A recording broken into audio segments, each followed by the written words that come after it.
just been reading a few West Ham websites, and I've noticed there's quite a lot of news in there that is not particularly relevant to match day and can sometimes get lost, particularly when you're playing on back-to-back games. So I thought I'd just do a really quick West Ham news update video, and I'll continue to do it. If you like it, if you think it's useful, if you'd like to see this sort of thing on a more regular basis, let me know, and I'll do them. It should be a relatively easy upload, particularly if I'm not bunging loads of graphics up and whatnot. I think the first story that really caught my attention was the VAR stuff. Now, basically, let's get this right.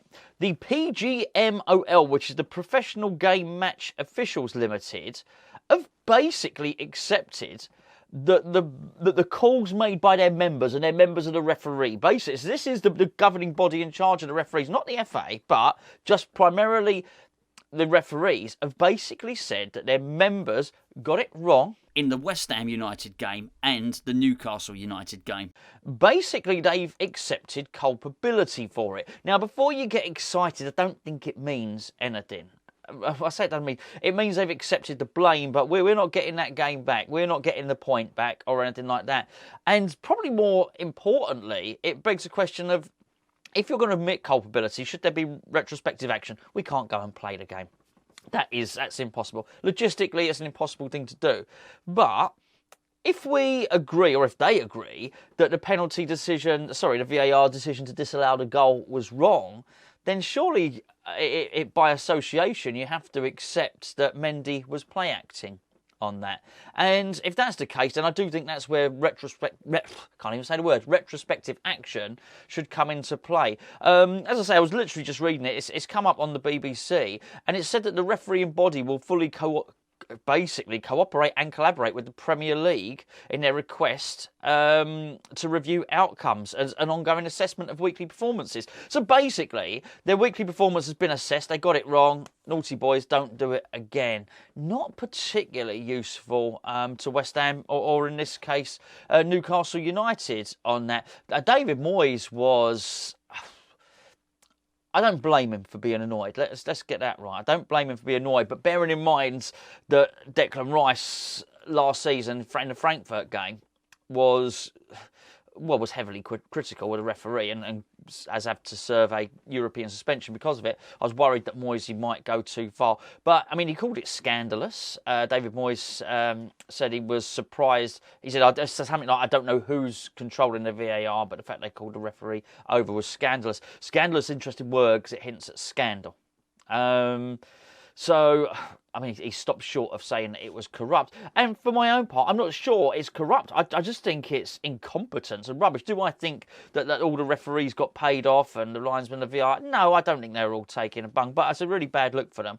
And in many respects, competency is harder to put right than corruption. It's corruption. You find out they're corrupt, you ban them from the game, and then that's that. Competence, how do you teach somebody incompetent to be competent? I don't know if their judgment is that flawed. I think it's pretty bad, really. And the more I look at it, the more it costs the boys, the more I get annoyed with Mendy for the way that for the way that he play acted. And actually, David Moyes said in his post-match press conference, he said he play acted for the first goal as well. Basically, any time he looks like the ball was going to go past him, he pretended to be injured. I mean, it's cheating. It's just cheating, and I would have liked to have seen something done on that. Another bit of news, which I thought was, well, I say interesting, a bit crap, really, was that West Ham are now on the financial fair play watch list because we spent so much. Now, I guess it does not wholly surprise him, but I tell you what, it ain't great to hear, is it really? And I do find it a little bit annoying because it goes back to, and I don't want this video to be about it, I do want to, just basically read a little bit of news, but the whole point of financial fair play was obviously to stop clubs doing a Leeds or to stop clubs doing a Portsmouth, or basically clubs spending more than they had, running themselves into unnecessary debt.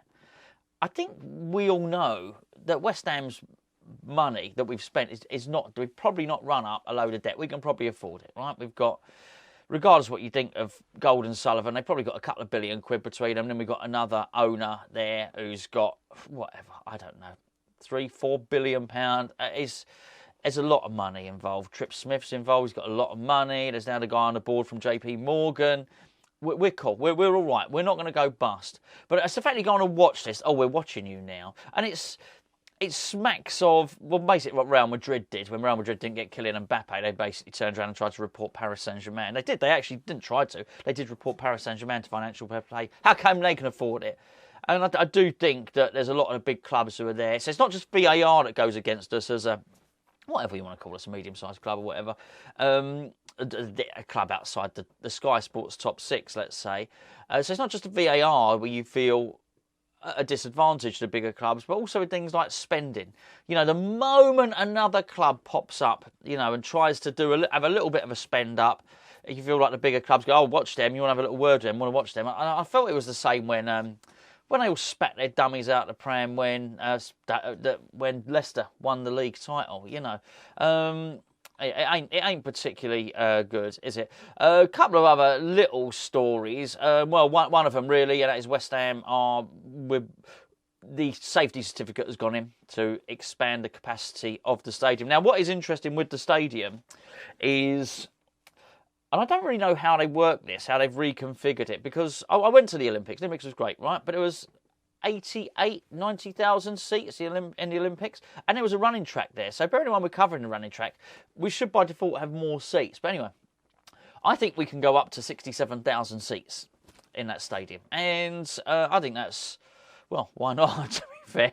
If you can, why not do it? But anyway, the safety certificate application is in, and we may well be looking to, I don't know if we'd get to 67,000 this season. I think, I don't even know if we'd be able to fill that, let's be fair. But it'd be interesting to find out. I think certainly for the big games, we might have a chance of doing so. And then just, there's a number of other little small stories linking us with various transfers here, there and everywhere, which I'm not overly going to go into because we've just done a transfer window. What I would say is, though, that Fabrizio Romano did suggest that West Ham had made an inquiry for Ross Barkley before, I was going to say Chelsea released him, but before him and Chelsea came to an agreement that they would part ways. So I don't know if that's the truth, that there's some interest there. Be interested to see. The point of the matter is, that's one player you probably can talk about because he's a free agent. He doesn't have to wait until the transfer window. I think he's a decent enough player. I really do.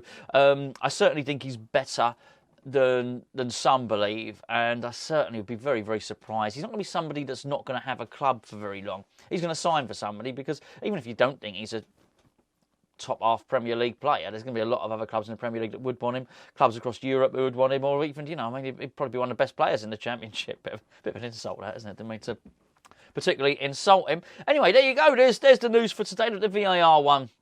Oh, it sticks in the throat a little bit, really, doesn't it? Let's be honest. It's there we go. Chelsea were naughty. Well, Mendy was naughty. The referee got it wrong. West Ham suffered. What can we do? We don't get anything for that. Anyway, let me know if you like the video, the news video. If you do, I'll keep doing it. I will keep doing. I don't know about daily West Ham news, because I don't think there's enough news for it to be daily, but I'm quite happy to do the news 3 or 4 times a week. If you fancy it, let me know in the comments below.